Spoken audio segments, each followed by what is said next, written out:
felizmente, está uma temperatura boa. Aqui também está esfriando, está começando. Aqui tem que começar a esquentar, né? Mas como eu gosto mais dessa temperatura aí, por volta dos 20 e poucos graus, é o que temos aqui hoje. Tá agradável. Tá um bonito dia. Amanhã devo ir a Campinas, ir lá ver as meninas, senão elas ficam com saudades de mim, não é? Bom, vamos lá. Iniciei o Facebook também, então sejam bem-vindos quem está acompanhando a gente pelo Facebook a mais esse treinamento. Como sempre, só informar que esse treinamento vai ficar armazenado no nosso canal do YouTube, né? A gente é bem redundante, mas é bem importante frisar isso. E que todos esses produtos que são falados durante o nosso treinamento estão disponíveis no nosso portal. Então, nós temos lá o nosso portal com todos os nossos produtos. Então, vale a pena vocês conhecerem, tá bom? Léo, já vou iniciar a gravação aqui e já passo a palavra para você. Só um minutinho. Ok. Dando ok aqui. Beleza. Liberado, Léo. Ok. Então, gente, muito boa tarde, né? Agradecemos a participação de todos esses agentes que nos prestigiam já há algum tempo. Hoje vamos falar de um destino maravilhoso que é a Côte d'Azur, ou a Costa Azul, né?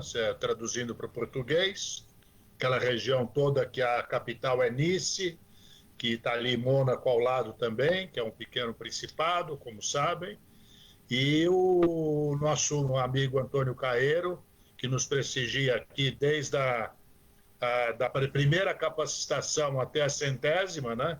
Eu digo sempre que ele vai fazer também a 1000ª, né?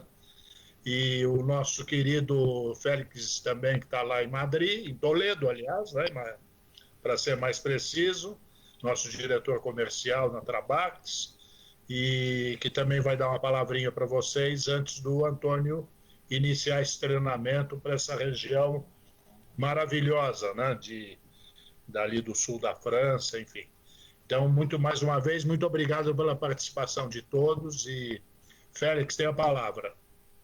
Obrigado, Leonardo. Boa tarde, pessoal. Hoje vamos falar efetivamente da Costa Sul e de cidades importantes como Nice, como Cannes, como Mônaco, Monte Carlo. E para isso temos, logicamente, o nosso Antônio Caeiro. Só uma coisinha, lembrar que nós temos feito um programa, um produto muito especial que chama-se Europa VIP. Tá? Tudo isso já está inserido dentro do portal também da Mondiale e toda a nossa programação fica neste momento numa promoção de preço congelado, preço de 2020 para o 21-22. Tá? Porém, tudo isso já está disponibilizado no portal da Mondiale. Porém, vamos viajar, né? Vamos para aquela área maravilhosa, lleno de charme, que é a Costa Sul. Antônio, boa tarde. Boa tarde. Olá, boa tarde. Estão vendo tudo? Está ecrã inteiro? Félix? Agora sim, tá. Ok. Então, boa tarde, bom dia aí, né? Ou boa tarde, não sei. Boa tarde, já. Bem-vindos a mais um treinamento. Hoje vamos falar de uma região, como o Leonardo disse, que é do sul da França, né? Uma parte chamada Provence, né? Província, que faz fronteira com a Itália. Para vocês terem uma ideia de como é que nasceu essa região, como é que passou para a França, porque não era francesa, né? Eu vou fazer uma pequena introdução histórica e tem aí alguns mapas que dá para entender um pouquinho como é que é isso. Primeiro tem o mapa da Itália, que não tem nada a ver, mas parece que não tem nada a ver. A Itália não era um país unido como é hoje em dia, não é? Estava dividido em vários pequenos reinos e um deles era o reino da Sardenha, que vocês podem ver no mapa da esquerda, aí a verde, não é? Tudo no lado esquerdo, e tem uma região amarelinha, que é a República de Génova, e essa a parte que nós vamos falar a seguida pertencia uma grande parte a Génova, não é? Depois tem, em 1796, a situação é essa, da Itália, não é? Com essa parte da Costa Azul, Depois apareceu, depois da Revolução Francesa, de 1789, apareceu Napoleão Bonaparte, que vai conquistar tudo, Itália inteira também, aí fez a República Cispadana, como ele chamava, não é? Depois do Napoleão Bonaparte ter perdido a guerra, no princípio de 1800, ele perdeu a guerra no final de 1814, não é? Aí se faz uma reunião em Viena, em 1815, e aí, como podem ver no mapa da Itália, tem a região de Veneza, por exemplo, que foi entregue aos austríacos, né? Ficou tudo. E é dessa luta contra o ocupante do norte da Itália, da região de Milão, não é? A Lombardia e o Vêneto, que vai nascer a unificação de Itália. E aí, isso foi em 1860. Em 1870, eles vão conquistar Roma, não é? Não conquistam logo Roma, o Reino de Itália, porque necessitavam de negociar com alguns estados europeus católicos, não é? Porque atacar Roma era atacar o Papa, não é? E aí podia complicar a coisa e perdiam outra vez essa possibilidade de fazer um Reino Unido. E é nessa negociação entre 1860 e 1870 que essa parte que hoje em dia é a Costa Azul vai passar para os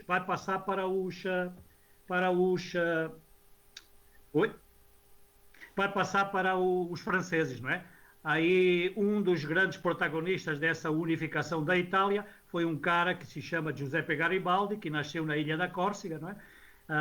E se casou, depois vai para o sul do Brasil, aí casou com a Anita Garibaldi, que vocês estão vendo aí, participou aí nessas revoluções, nessas guerras dos farroupilhas, como se chamavam, não é? Depois regressa à Itália e vai participar nessa unificação do reino da Itália, que se chama o Risorgimento, não é? Assim que, devido a essa negociação entre o reino da Itália e os Estados católicos, nomeadamente a França, então os italianos, o reino da Sardenha, o Vittorio Emanuele vai entregar uma parte dessa parte de que fazia fronteira com a Itália, né? Assim que Nice, como a Saboia e tudo isso, passou para os franceses, não é? Por isso toda essa região tem uma forte tradição italiana, não é? Precisamente porque era italiano, não é? Pertencia ao reino de Itália, não é?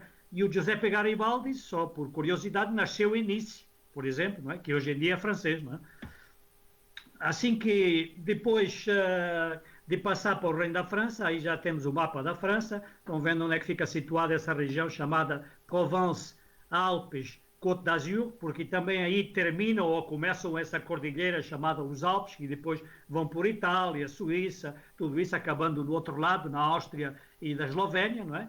Então essa região tem essa cordilheira dos Alpes que forma como que uma barreira, não é? Contra os ventos frios que vêm do interior da França, um vento muito frio chamado Mistral. Daí que essa cordilheira dos Alpes é uma proteção contra o frio e tornaram essa zona, essa região, essa francesa, tem um microclima especial, mesmo os invernos são muito agradáveis, não é? Por isso, desde sempre, foi uma região que, digamos, os viajantes e os turistas sempre procuraram essa região porque tem esse microclima que tornaram esta região uma das regiões mais procuradas em todo o mundo e, precisamente, aqui na Europa, então, digamos que era onde se reuniam os ricos de todos os europeus, né? Reis, princesas, industriais, bilionários, do mundo inteiro se reuniam aí nessa região, hoje em dia conhecida como Côte d'Azur.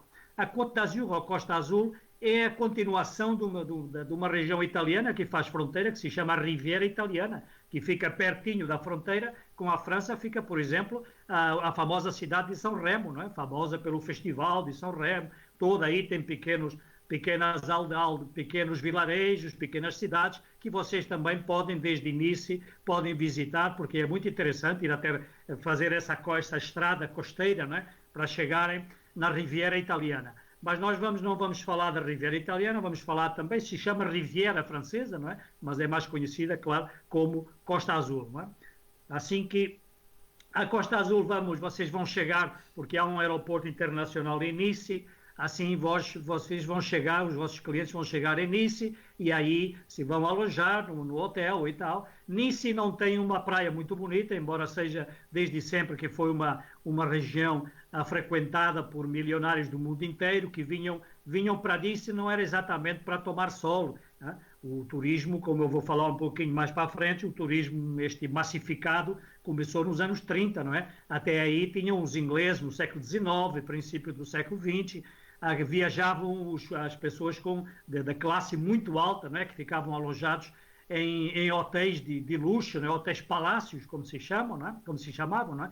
E eles não vinham para tomar sol, não é? Tomar sol, a pele escura, bronzeada, era sinônimo que você pertencia a classes baixas que trabalhavam no campo, não é? Isso era um horror, não se podiam confundir com os pobres, não é?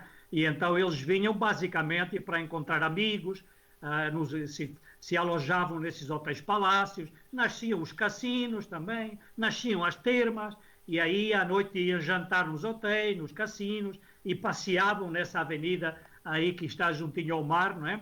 Que se chama precisamente a Promenade des Anglais. Promenade des Anglais quer dizer o passeio dos ingleses, né? Todos vestidos, por aí passeavam, utilizavam o mar apenas para nadar um pouquinho, não tomavam sol, como eu já disse, contrariamente a hoje, né? A praia de Nice não é uma praia de areia fina, por exemplo, não é uma praia de pedras, de pedra, não é muito agradável, mas tem uma areia escura, como estão vendo aí, mas enfim, dá para tomar um sol. Tem muita gente que vai nadar no mar e tal, mas não é exatamente um destino de praias, desse como tem outros aí que eu vou mostrar mais para frente, né?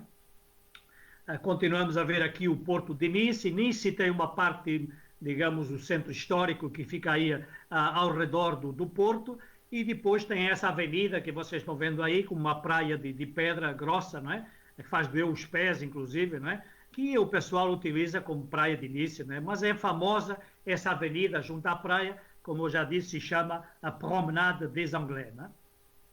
Para falar um pouquinho como é que essa região se torna importante, vamos recuar um pouco, vamos fazer só uma pequena notinha, né? Para que vocês para ver quando é que começou o turismo, que tem muito que ver com a nossa atividade. A primeira agência de viagens no mundo inteiro nasceu em Inglaterra com um cavalheiro que se chamava Thomas Cook.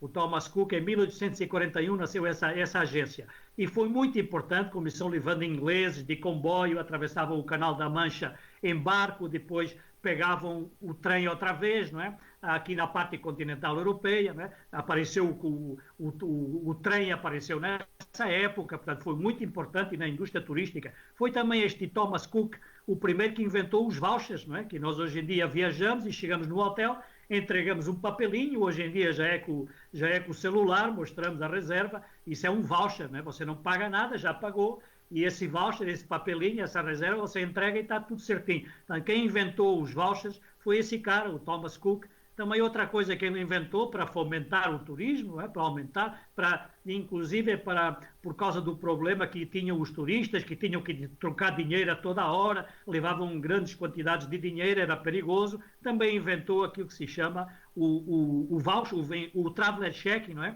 Que hoje em dia já não se usa, mas durante muito tempo, vocês se lembram bem que se utilizava o traveler check, não é? Que também foi este cara que digamos, que inventou, não é? Para como uma oportunidade de aumentar as suas vendas, né? Os destinos que vendia esse Thomas Cook eram, enfim, lugares nos Alpes, lugares onde havia vestígios arqueológicos, enfim, lugares bonitos, onde tomavam sol, as montanhas, a neve, coisas que os turistas ingleses às vezes não estavam habituados, os americanos que vinham para a Europa, não é? Frequentavam, digamos, esses lugares de luxo, não é? Não tinha nada a ver com o turismo que nós temos em dia. O turismo que nós temos hoje em dia, não é? Se pode dizer que começou em França também, com o governo do senhor Léon Blum, que tinha um governo socialista chamado Front Populaire, e foi ele que pela primeira vez na história decretou obrigatório 6 dias de férias pagas. Antes se descansava só ao domingo para ir à missa, né? Se trabalhava 6 dias por semana, de sol a sol, né? Muitos ainda se lembram nessa época. De maneira que também foi, a partir do momento em que aparecem essas férias pagas, o pessoal tem mais tempo para viajar e aí começa o turismo, a massificação do turismo, como nós a conhecemos hoje em dia, e essa Costa Azul vai aproveitar muito desse período de férias, né? Nice se tornou, nos anos 20, um destino famosíssimo no mundo inteiro, não é? Tem algumas imagens aí, como é que o pessoal andava vestido na praia, não é? Com esses carros aí, esses automóveis da chamada Belle Époque. A Belle Époque é uma época que vai mais ou menos do final de 1800, quando terminou uma guerra entre França e a Prússia, que era a Alemanha, se quiserem, termina. A transição do século XIX, entra pelo princípio até 1914, que começou a Primeira Guerra Mundial. Então essa gente estava desejosa de viajar, de mostrar, de viver no luxo, os seus carros novos que apareciam, todos vestidos, né? Esses condes, condessas, esses grandes industriais, né? Que vinham passear precisamente, aí estão vendo na parte superior à direita, como é que eles passeavam com uma sombrinha para não apanhar sol, todos vestidos dos pés à cabeça, né? E passeavam naquilo que é a chamada Promenade des Anglais, o passeio dos ingleses, não é? Se tornou famosa no mundo inteiro. Aí parava a realeza toda, reis, príncipes, grandes industriais do mundo inteiro que vinham aí para encontrar os amigos, não é? Dessa época da Belle Époque, chamada da Belle Époque, não é? Nós temos esse hotel que fica em Nice, fica precisamente nessa promenade dos ingleses, na Promenade des Anglais, que é esse hotel, o mais famoso de Nice, que chama Negresco. Le Negresco. Negresco é um hotel de 5 estrelas, de luxo, não é? Que tem umas vistas maravilhosas, está mesmo aí juntinho à praia, não é? A tal praia que eu já falei, que não é de areia fina, não é? É uma areia um pouquinho grossa, não é? Mas é um dos poucos, há outros hotéis, mas este é o mais famoso de todos, que é o Negresco. Vocês, se vierem aí viajar para esse lugar, vocês podem entrar, vão no bar do Negresco e tomar aí um cocktail, tomar um champanhe num dos terraços, no restaurante panorâmico que esse hotel tem, por exemplo, não é?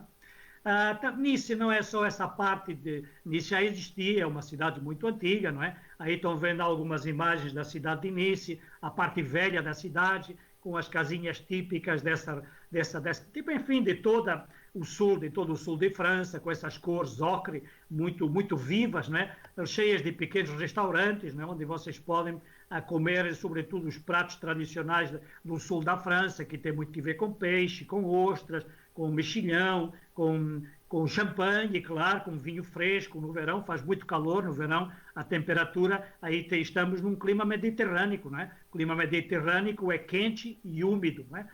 De noite e de dia não baixa a temperatura.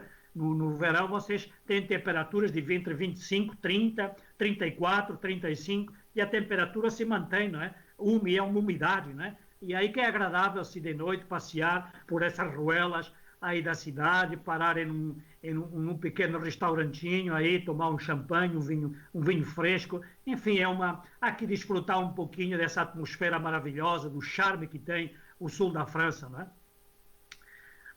Também para visitar em Nice, não tem grandes monumentos, não é? Não é exatamente uma das regiões mais monumentais da França, mas tem algumas coisas interessantes para visitar, desde a igreja de Notre-Dame, Nossa Senhora, que vocês estão vendo à esquerda, aí onde há dias houve um atentado desses loucos islamitas radicais, não é? Que cortaram aí a cabeça, o pescoço aí ao padre durante a missa, não é? Foi uma coisa triste, né? Isso, enfim, também, são coisas que acontecem, não é? Esses atentados, essa gente louca, né? O centro da cidade tem também a igreja dos russos, não é? O Catedral de São Nicolau. A Catedral de São Nicolau é uma igreja ortodoxa russa que foi construída precisamente quando todos os russos do Império ainda, quando havia o Império Russo do Czar, né, no final de 1800, e depois no início de 1900, a Revolução Russa foi em 1917, e então muitos nobres russos, milionários russos da realeza, príncipes, fogem para o sul de França e, claro, tinham que ter uma igreja para comemorar os seus rituais, não é? E aí nasceu em Nice, como era uma zona muito frequentada por eles, não é? Pelo charme, pelo clima, por tudo isso, e pela comida, pelos vinhos, tudo isso, não é? Então, se construiu também essa Catedral de São Nicolau, que é uma igreja ortodoxa russa, e tem a Catedral de Nice, que é uma igreja católica apostólica romana, que vocês estão vendo aí uma foto, que se chama Santa Reparata, que tem um nome italiano, que precisamente por essa origem italiana dessa região, não é? Que foi italiana durante muito tempo, não é? Também para passear, continuando na parte velha, aí essa praça é uma das mais famosas que existe em Nice, a Praça Macena. Aí tem as ruas que desembocam nessa praça, onde vocês podem encontrar lojas de grife, tem as lojas de luxo, claro, né? Podem passear tranquilamente, tem muitos restaurantes por aí também, bares onde vocês podem tomar um pouco de vinho, um café, um chá, o que quiserem, fazer comprinhas, não é? E aí pertinho também tem um grande jardim aí nessa praça. Oi, fiquei sem imagem. Ué, Marcos, fiquei sem imagem. Sim, alguém compartilhou a tela? Compartilha novamente aí, por favor. Já tá? Sim, já voltou. Ok, então estava eu falando dessa Praça Macena, não é? Que tem aí é um jardim muito grande que tem aí, não é? E tem uma estátua do Neptuno aí no meio, que é o rei do mar, e tem esse famoso edifício que é um homem com uma cabeça cúbica, não é? Que é a biblioteca, é uma escultura edifício, não é? É a biblioteca central da cidade, assim que também vocês passeando nesse jardim vão ver esse edifício, que é muito curioso, não é? Ver um edifício desse, um homem com a cabeça de cubo, não é? Cabeça quadrada. Já saindo de Nice, primeiro vamos olhar para o mapa que vocês têm aí, tem a cidade de Nice e tem várias maneiras de chegar, tem desde a autoestrada até três estradas mais pequenas, não é? Que se chamam as corniches. Né? Vocês podem ir pela estrada que vai junto ao mar, aí visitando pequenos lugares que ficam aí junto ao mar, mas eu aconselho para vocês que façam aquela que se chama a corniche média, né? Que é essa que está aí a laranja embaixo, né? Por quê? Porque tem umas vistas deslumbrantes sobre a costa que vocês vão fazer até chegar no Principado do Mônaco, né? Por isso, tomem atenção. Eu aconselho a vocês fazer a corniche moyenne. Né? Corniche é essa parte que vai aí, o moyenne corniche, é laranja, que vocês têm uma vista espetacular sobre essa costa que é deslumbrante, linda, linda, né? Até chegar a Mônaco. O Principado do Mônaco é um principado que hoje começou nessa rocha, que se chama o Rochedo. Aí toda essa região pertencia a Gênova, uma cidade italiana chamada República de Gênova, não é? Até que em 1200 e tal, houve um senhor que era genovês, era italiano, de Gênova, não é? Pertencia a uma família de príncipes de Gênova que decidiu conquistar o Rochedo, utilizando um estratagema, não é? Isso aí estava ocupado, e então ele se disfarçou de monge, não é? Se vestiu de monge franciscano, bateu na porta dessa fortaleza aí e disse que tinha fome, se podiam alojar o cara lá um pouquinho, né? Aí abriram a porta, deixaram entrar e atrás dele foi uma quantidade de soldados, já estava tudo preparado e ele vai conquistar esse Rochedo, não é? Esse primeiro Grimaldi, que é como se chama a família do Mônaco, né? Se chamam os Grimaldi, chamava Francisco, chamaram a ele o espertalhão, né? O cara utilizou esse estratagema para conquistar o Rochedo, que mais tarde vai se tornar independente, né? E aí é hoje em dia que se chama o Mônaco, né? Por isso é que no brasão do Mônaco vocês têm esses dois monges com uma espada, que é uma recordação, digamos, dessa conquista que o cara disfarçado de monge, né? Enganou os ocupantes da fortaleza e aí vai conquistar. E aí desde 1297 que essa rocha pertence, esse rochedo, né, pertence à família Grimaldi. E aí estão vendo essa parte que tem no alto do rochedo, vocês estão vendo um jardim, aí é o Palácio Real, que eu mais para a frente vou mostrar umas fotos, não é? O Palácio Real dos Príncipes, não é? Porque é uma monarquia. O Mônaco é muito pequenino, o país tem 2,2 km², né? Mais pequeno que o Mônaco, só o Vaticano, por exemplo, né? O Vaticano que nasceu em 1928, né? Que é um pouquinho mais recente do que o Principado do Mônaco, um pouquinho só, né? O Mônaco 1297 e o Vaticano 1928, né? Assim que aí estão vendo o Palácio Real, que eu já falei um pouquinho antes, que é esse palácio branco que fica nessa parte histórica, na cidade histórica, que se chama Mônaco, não é? E aí hoje vive o príncipe do Mônaco, que é o Alberto, não é? O Alberto que casou com essa menina que se chama Charlene, ele casou com ela é do Zimbábue, foi campeã olímpica pelo Zimbábue, não é? Era de natação, E aí o Alberto, depois de muitas aventuras, inclusive com algumas camareiras, não é? Empregadas de limpeza de muitos hotéis, o cara tinha filho legítimo por todo quanto é lugar. Todo mundo dizia que ele não se casava já, que o cara se casou tarde, né? Até que encontrou essa menina, a Charlene, se casaram e têm 2 filhos, não é? E hoje em dia as coisas estão tranquilas. Tem aí algumas imagens desde a sala do trono até a sala de recepção, não é? Como se vê, um ambiente de luxo, não é? Aí tudo vive nesse ambiente luxuoso, de charme, não é? E então aí é nesse palácio que eles vivem, não é? A família Grimaldi, aí tem outra vez o palácio é visitável, vocês podem visitar o palácio, tem horas estabelecidas, vocês controlem na internet as horas de abertura, visitam algumas salas, não visitam o palácio todo, não é?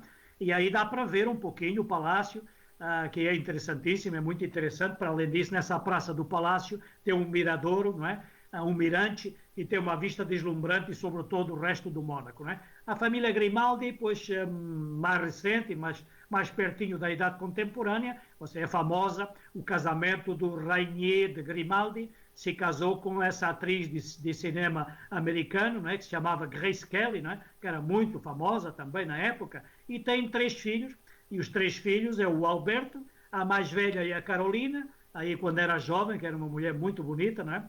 Depois tem o Alberto, que é de 50, a Carolina nasceu em 57, creio eu, e depois tem o Alberto, que é 1 ou 2 anos depois, e tem a mais problemática da família, que era a Estefânia, né? Que, claro, aí estão tudo jovem. A mãe, a Grace Kelly, era lindíssima, né?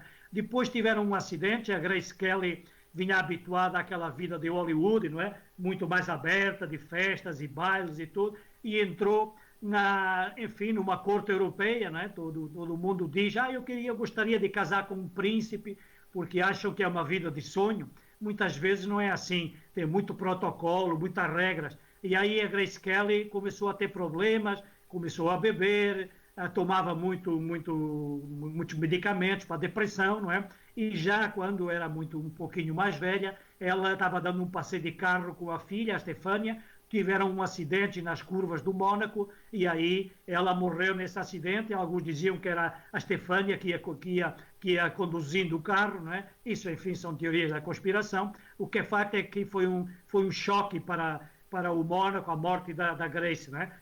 Teve uma vida complicada. E as filhas e o próprio filho é um produto, não é, dessa vida que parece que é uma vida de sonho, mas às vezes é mais complicada do que parece, com tanta regra, tanto protocolo, não podem passear sozinhos como qualquer mortal, não é? É uma vida um pouquinho dura, mas que, enfim, atrai muita gente ao Mônaco para desfrutar um pouco dessa atmosfera aí, digamos, de luxo, de grande luxo, não é? Por aí estamos falando de grande luxo, não é?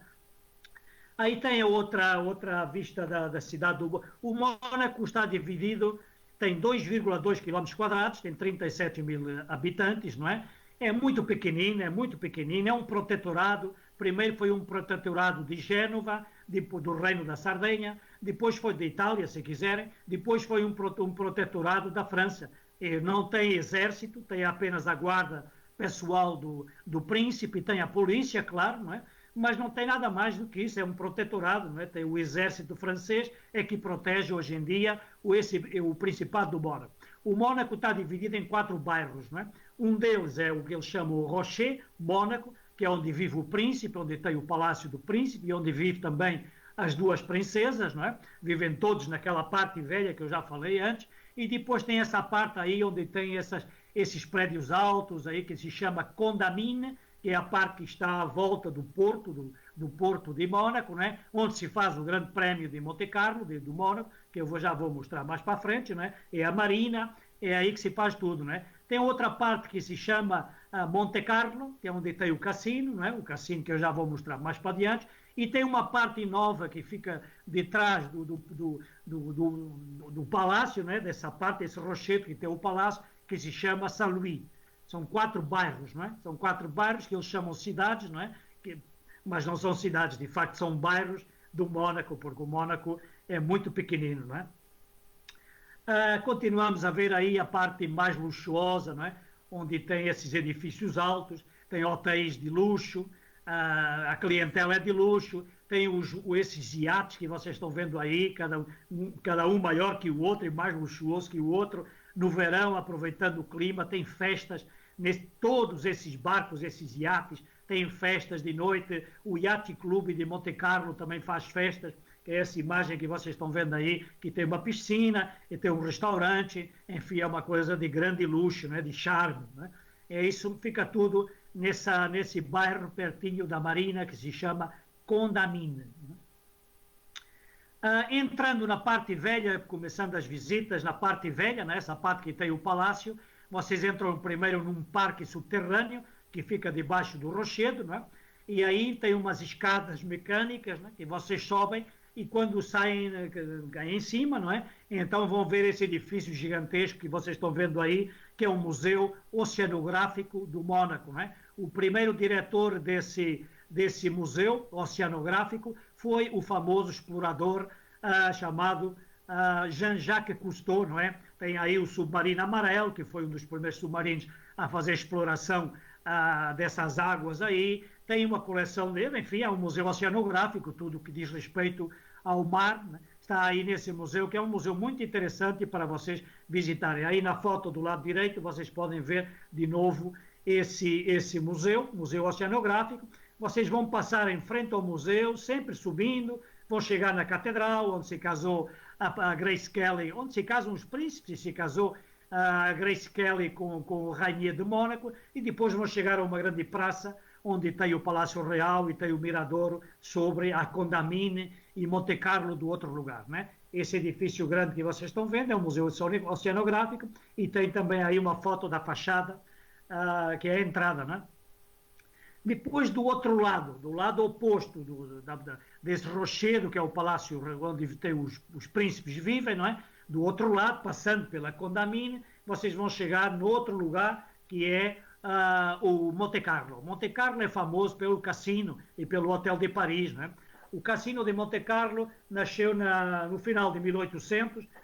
O arquiteto foi o mesmo, se já visitaram Paris, ou seja, óbvio, pelo menos nessas apresentações que nós fazemos, mostramos sempre uma foto da Ópera de Paris, a Ópera Garnier, de maneira que esse cassino, o arquiteto foi o mesmo, não é? Um jovem arquiteto francês chamado Garnier, que vai construir esse cassino e ópera. É um conjunto, não é? Tem o cassino de um lado e tem a Ópera de Monte Carlo. Aí tem algumas imagens da fachada do cassino. Claro que os automóveis que vocês vão ver aí é tudo automóvel de luxo, não é? Desde os Ferraris, a Lamborghinis, Maseratis, os Mercedes, Rolls Royce, enfim, os carros mais caros do mundo, não é? Porque a clientela é gente de muito dinheiro, não é? Tem a ver aí uma imagem também desse edifício novo, que tem por cima, tem o cassino, não é? Tem o edifício do cassino. Isso é o Yacht Club de Monte Carlo, não é? Um edifício moderno, que é um hotel. E por cima tem o cassino e a ópera, e tem uma imagem também do interior desse cassino, que, enfim, é um cassino de grande luxo, não é? De grande luxo. Podem entrar, não está proibida a entrada, vocês podem entrar perfeitamente, sem qualquer problema. Para entrar nas salas de jogo, aí na roleta e a banca francesa, já têm que levar um terno, não é? Mas para entrar nas salas que tem as slot machines, isso aí, ou entrar só para pegar uma foto, não tem qualquer problema, não é? Eles deixam entrar sem qualquer problema. Não podem entrar de calção, não é? De bermuda não dá para entrar. Mas se forem com sapato de ténis, podem entrar perfeitamente na parte das slot machines e na entrada do cassino, não é? Para irem jogar nas salas onde tem a roleta e tudo isso, já precisam de um ternozinho, tá? Também, claro, falando de Monte Carlo, é impossível não falar do Grande Prémio, não é? O primeiro grande corrida que se fez no Mônaco foi em 1929, não é? Uma corrida, claro que não eram hoje em dia é diferente. O Grande Prémio do Mônaco são 3.300 metros, né? 3 km e 300 metros de circuito. É um circuito urbano muito difícil, tem muitas corridas, não é? Muitas curvas, digo, não é? E aí podem ver nessa foto aí do lado esquerdo tem a Marina e depois tem o percurso que faz o Grande Prémio do Mônaco, né? Em 1929, claro, tem aí uma foto, se corria com outro tipo de carros, né? O cara que mais vezes ganhou o Grande Prémio do Mônaco, pois foi o saudoso Ayrton Senna, né? E aí está na foto com o Alain Prost, que era o seu grande rival da época, né? E aí foi o homem que mais vezes ganhou, o piloto que mais vezes ganhou o Grande Prémio do Mónaco, foi o Ayrton Senna, que aí está com o Príncipe Alberto, ainda novinho, tem a Carolina com um chapéu maravilhoso, né? O Alain Prost, enfim, faz parte um pouquinho desse mito que é o Grande Prémio do Mónaco, né? Se vocês coincidirem na época do Grande Prémio, pois se preparem que as entradas são caras, são restritas, não pode entrar qualquer pessoa, não é? E é caríssimo, os hotéis então inflacionam os preços para um preço exorbitante, né? Aí passa diante do cassino, né? A meta, onde tem a meta e o fim e o princípio, começa na Condamine, que é essa foto que vocês veem embaixo, que tem aí junto à marina, é aí que eles chegam e partem, né? Depois vão pelas curvas, passam no famoso túnel e tal, e aí passam em frente ao cassino e ao Hotel de Paris, que é um hotel de luxo, super luxo, né? Que é o hotel que vocês estão vendo aí no lado direito da foto, que tem o cassino e tem o Hotel de Paris, né? Depois, saindo de Monte Carlo, Mônaco, regressam a Nice, vão descansar um pouquinho e já vamos em direção a Cannes. Cannes tem uma praia, essa assim, uma praia de areia fina, não é? É uma praia diferente, é famosa pela sua praia. Aí tem esse lugar que vocês estão vendo aí, se chama Croisette. Croisette vem de cruzeiro, não é? Vem de passear também, no fundo, também é muito famosa aí durante o tempo, a época em que fazem o Festival de Cinema de Cannes, que eu já vou falar mais para a frente. O pessoal aí, tudo tem festa privada por todo quanto é lugar, nesses hotéis maravilhosos que vocês estão vendo aí, caríssimos, não é?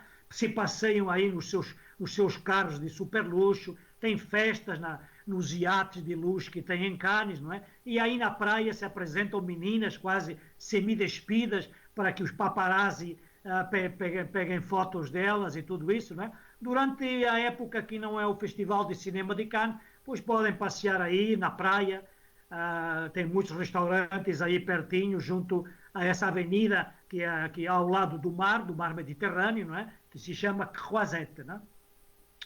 Aí tem mais umas imagens desse passeio marítimo, não é?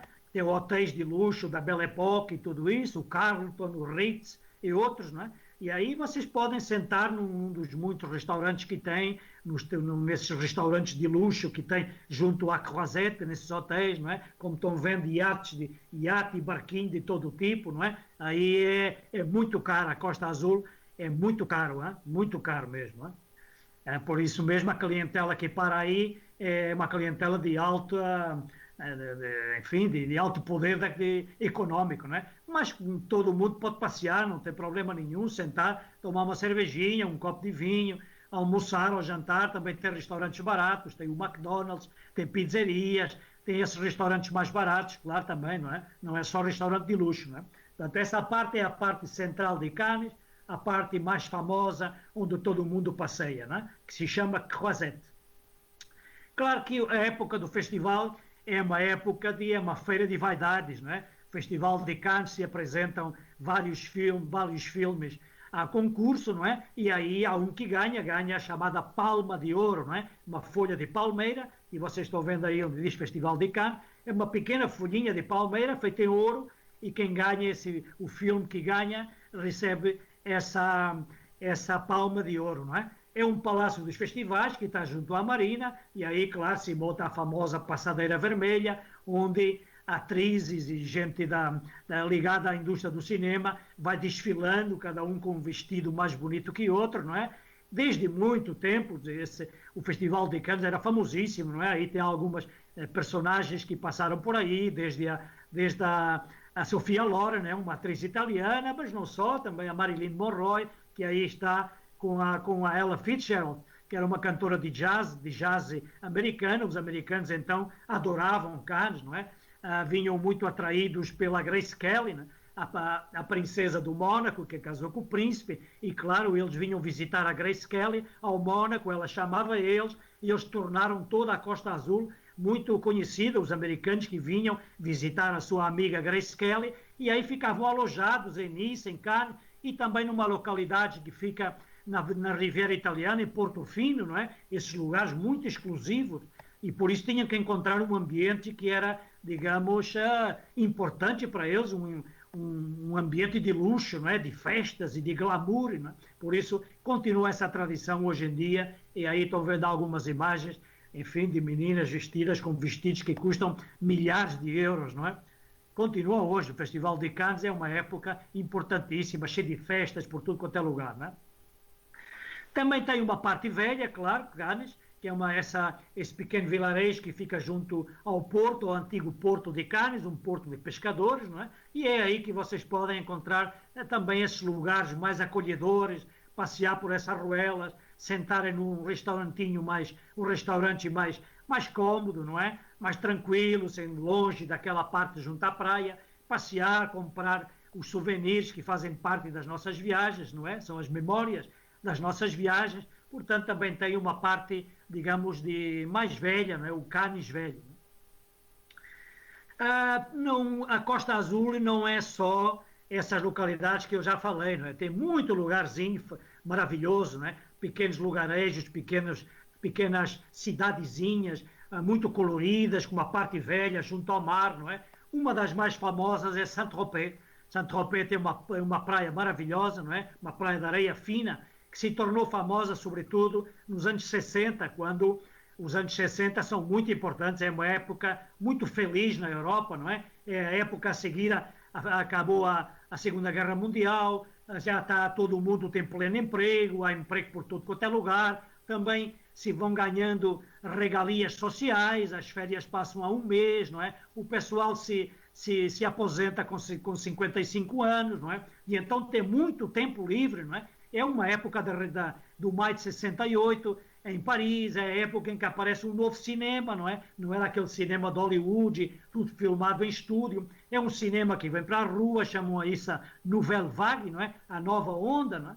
E então aparecem artistas de cinema famosos do mundo inteiro, não é?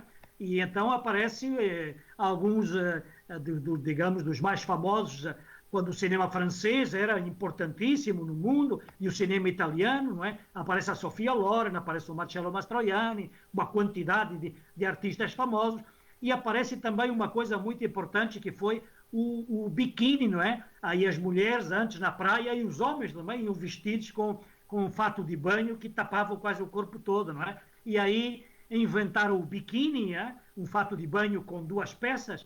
E aí essa menina que estão vendo aí, a Brigitte Bardot, pois ela vinha passear o seu corpo excepcional que ela tinha na altura, não é? Chamavam a ela na altura a mulher mais bonita do mundo, não é? E claro, atrás da Brigitte Bardot vinham, claro, o pessoal, não havia internet, o pessoal não via os atores na internet, então tinha que vir aos lugares que eles frequentavam para ver esses atores famosos. Para os homens era a Brigitte Bardot, não é?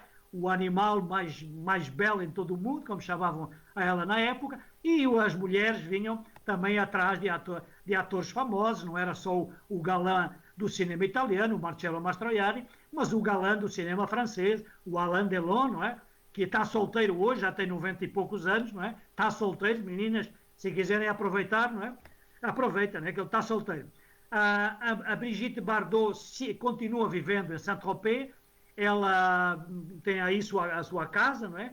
E aí vive, já tem também a sua idade, já tem 80 e picos anos, não é? Enfim, já não é uma jovem, mas continuam vivendo, e foram estes atores de cinema famosíssimos na época que atraem, enfim, todo mundo que queria ver esses atores famosos, e tornaram estes lugares, que eram lugares tranquilos, em lugares hoje em dia frequentados por milhões de pessoas, não é? Também fica perto de Nice, de Cannes, não é? Outro lugar que vocês podem visitar são essas pequenas vilas, não é? Esses pequenos aldeias e pequenos lugarejos que ficam aí na encosta, não é? Que são deliciosos, são maravilhosos. Um deles é esse, Aise-sur-Mer, Aise sobre o mar, não é? Que tem uma vista espetacular de toda essa baía, que tem um porto embaixo chamado Aise, não é?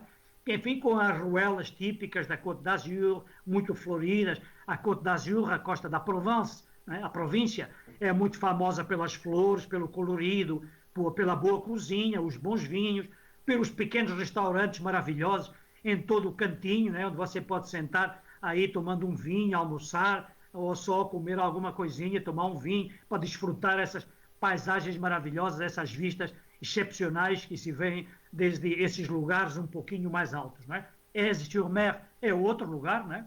Outro deles é esse que estão aí, chama Villefranche-sur-Mer, outro, né? Vila Franca sobre o mar, também outro pequeno lugar, vocês estão vendo aí algumas fotos, é delicioso, é maravilhoso, né? Passear por aí, sentar num desses cafés, dar um passeio pelas ruelas dessas cidades velhinhas, muito coloridas, lindas, com flor por todo quanto é lugar. Enfim, a Costa Azul é para desfrutar, apreciar um pouquinho a beleza que tem essa zona da França, não é? Muito charmosa, não é?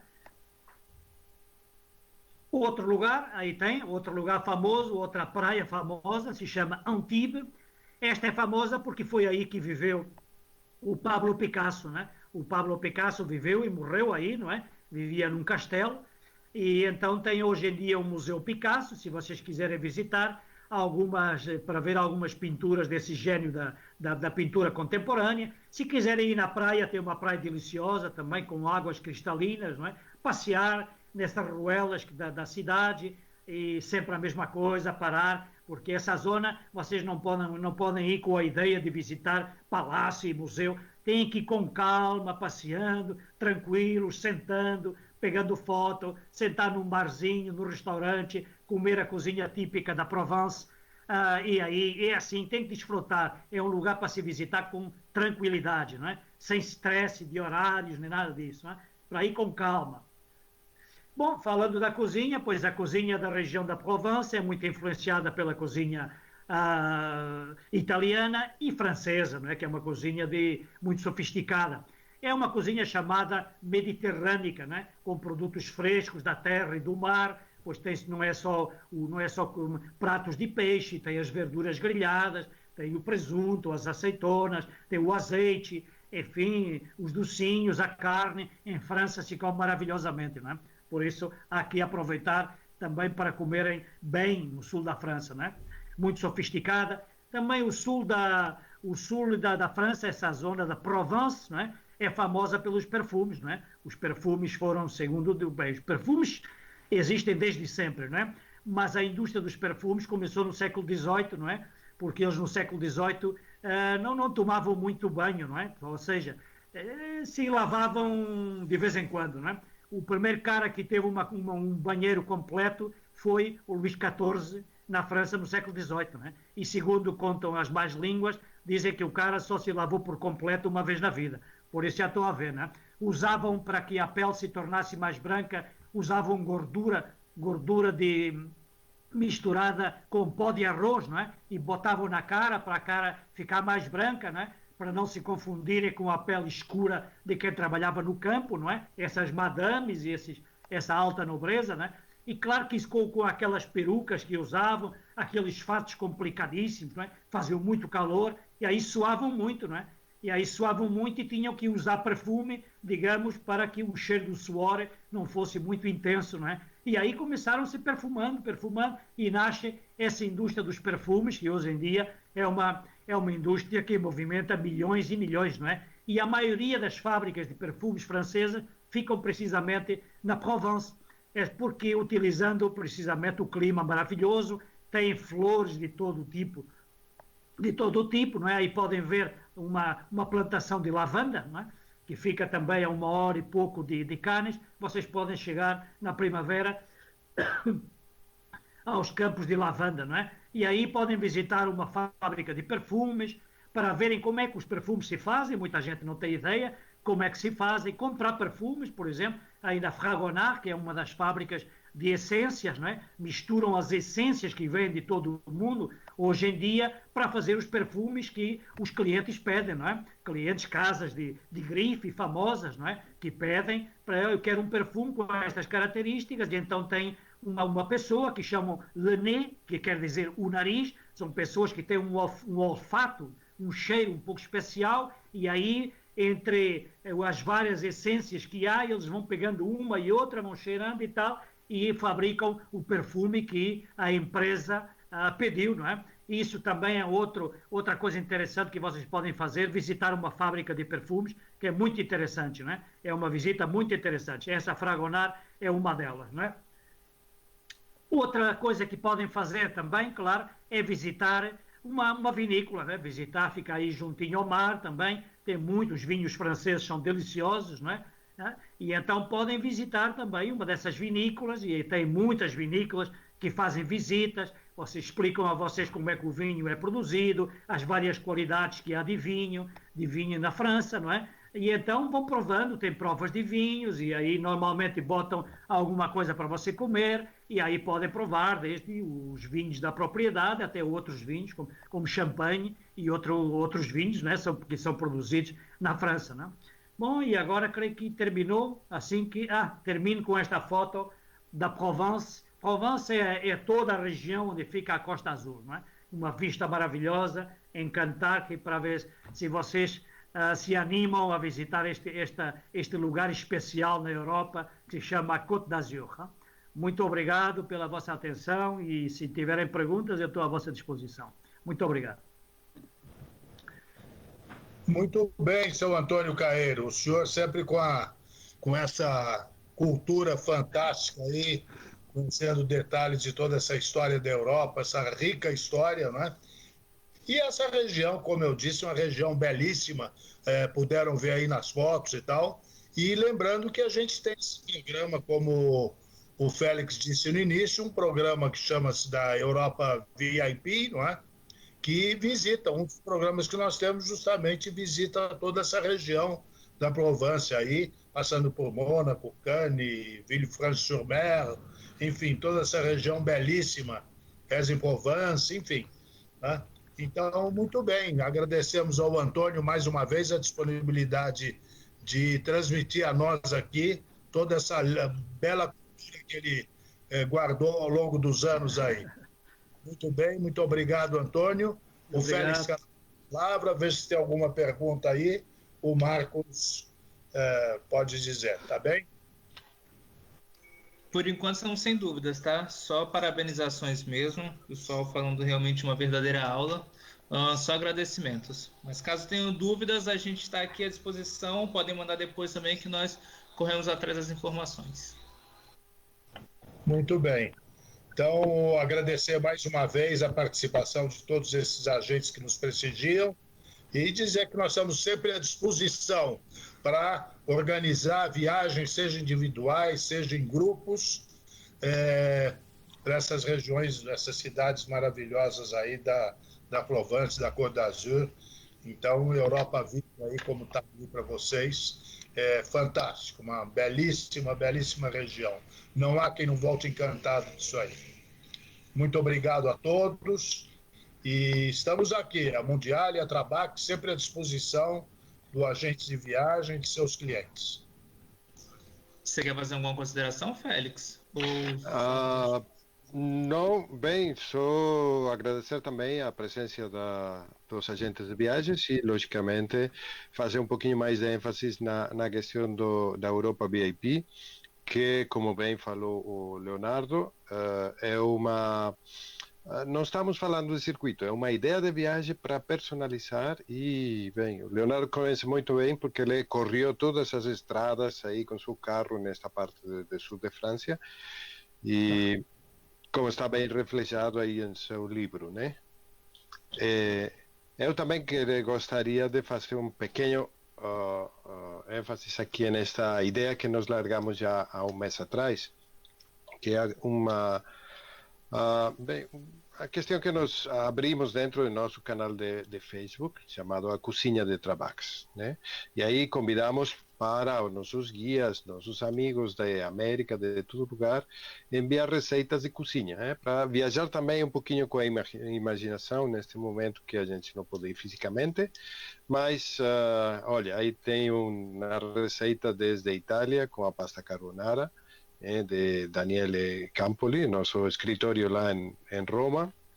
Temos também este gazpacho andaluz desde Madrid com Eva Pérez, que é nossa diretora de operações.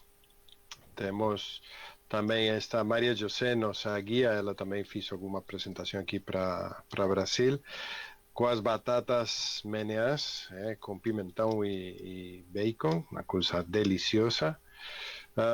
Desde Argentina, manda o senhor José e Dom Vito Corleone, os dois juntos, as melanzane,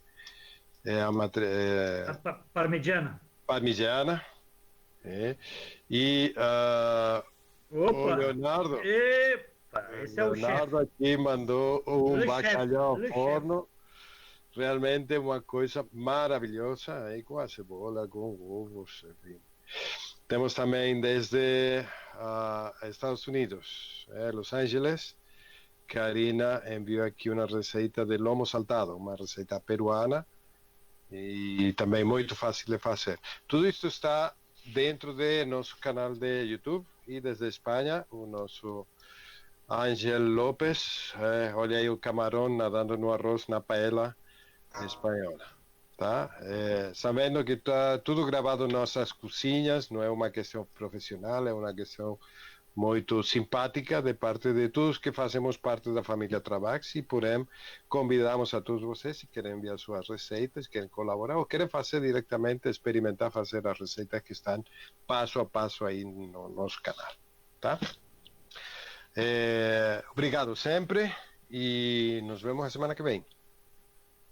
Obrigado, tchau. Maravilha, muito obrigado.